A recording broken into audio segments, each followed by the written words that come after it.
বিশেষ কারণে এত বছর পর আমি অযোধ্যা এলাম। মাননীয় বিচারক, এলাম আমার মায়ের জন্মভূমি খুঁজতে। না, আমার কি ধর্ম আমি জানি না। জানি না আমার বাবা কে। আমার মাও জানতো না এসব। আমার মা মুন্নাবাই জন্মেছিলেন এখানেই, এক ঝোপড়ায়। কোন পুরুষের ঔরসে তার জন্ম তার ঠাউর করে বলতে পারেনি আমার দাদিও। সেক্ষেত্রে জাতপাতের কথা তো ওঠেই না।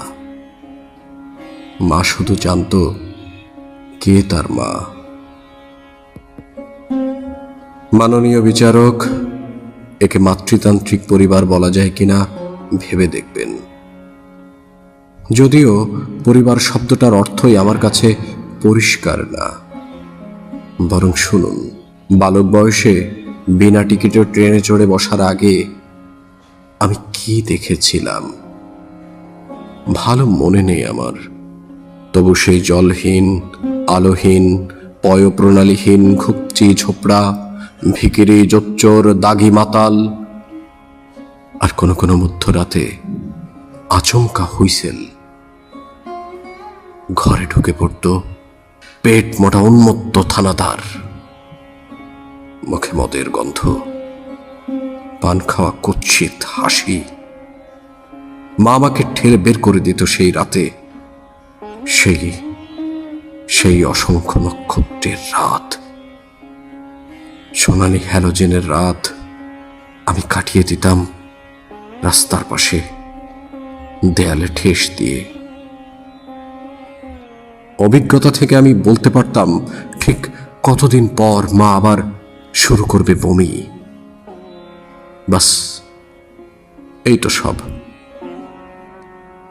অযোধ্যা ছেড়ে আসার পর আমি কি করি তা এখানে প্রাসঙ্গিক নয়।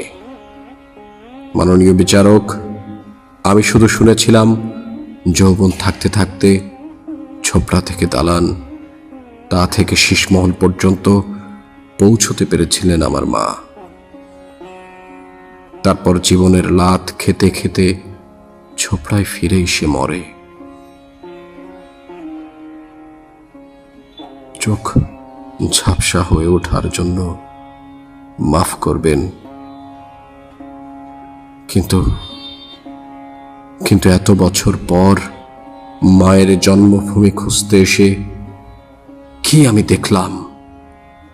কেউ বলছে এখানে এসেছিলেন মধ্যপ্রাচ্য থেকে তাড়া খাওয়া কোনো এক বাদশা। আমি জানি না পৌরাণিক কোনো চরিত্রের পক্ষে জন্ম নেয়া আদৌ সম্ভব কি না।